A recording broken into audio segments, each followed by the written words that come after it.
Luto tayo ng ginisang chicharo. Ginisang chicharo na may atay balunan. Yan. Para healthy ang pagkain ng mga person.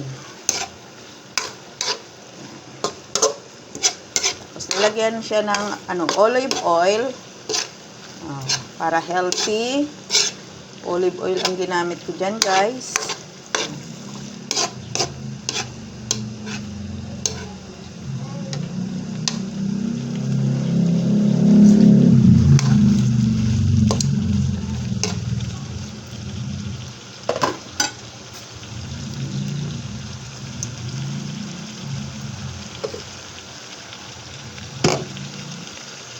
Takpan natin, guys, para maluto siya ng hindi masyadong lutong-luto. Half cook lang pagkaluto niya.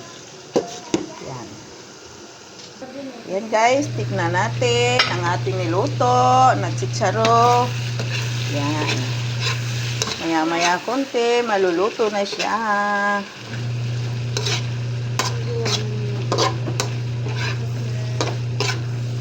Diba? Sarap.